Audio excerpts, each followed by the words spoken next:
With so much content it may seem like a huge task. Especially, if you have a demanding job and a young family. Exactly the situation Joshua was in. He managed this beautifully and passed his PMP. Joshua Curtis worked in the military for close to a decade and then, with the help of PMP, transitioned into the traditional project management space. After PMP, he went on to get a slew of certifications needed for construction management. In this interview, Joshua shares the methodical, simple, yet highly effective approach he took to pass the PMP exam. Even if there is one strategy or technique that resonates with you, you'll have got multifold of the 5 minutes you'd spent to read through this PMP Lessons Learned interview. Let's begin. What triggered your desire to take up this exam? I wanted to go to school for construction management. But I had a hard time finding a program that I could do with my schedule. Then, one day CTU had a commercial play about their project management study program, and at that moment I decided what I was going to do. Seeing my degree as in project management, the natural progression in my opinion was to get my PMP. Now that you are PMP certified, what changes would you foresee in the future? The certification itself has not made a major impact. I wanted to pad my resume before I got out of the military to ensure some sort of financial security for my family. Interestingly, even though I had 11 years of experience leading projects, plus a PMP cert, several of the major organizations I applied for didn't accept. They said that I was not yet qualified to be a project manager with their organization. And they offered me jobs as a construction superintendent or project engineer. This probably was a blessing in disguise.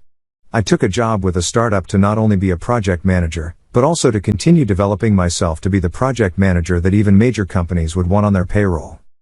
The startup environment is conducive for faster growth, where you get to don multiple hats to get things done. Which study resources did you use to study for PMP? The choice for me here was straightforward: books.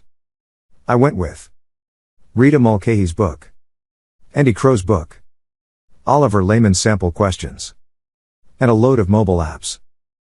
How did you approach the exam preparation? Chapter by chapter. Focus on one thing at a time, and cut information overwhelm. Simple as that. Also, I realized that understanding diverse perspectives of people from different industries would help me understand the concepts better.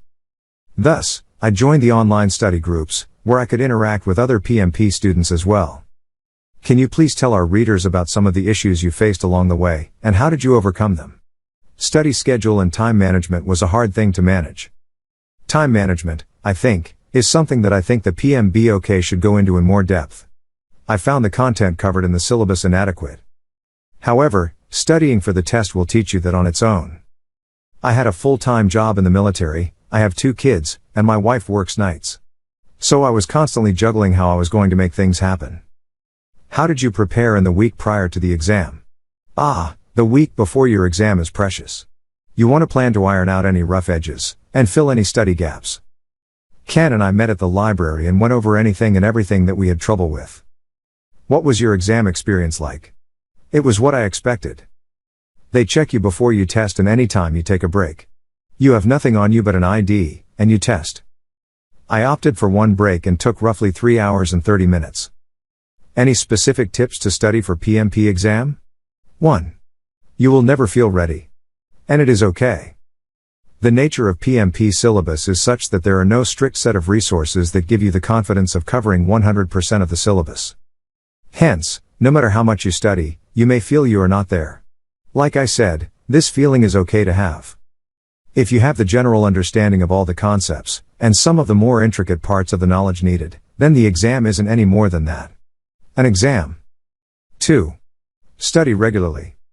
If you take a break, it may feel difficult to get back on track. Also, you may feel like you are not able to remember what you have studied before the break.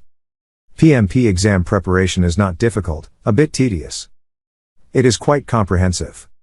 Whenever you feel like the going is tough, simply remind yourself that you are going to be one of the few people that have complete understanding of what it takes to manage a project. I wish you all the best.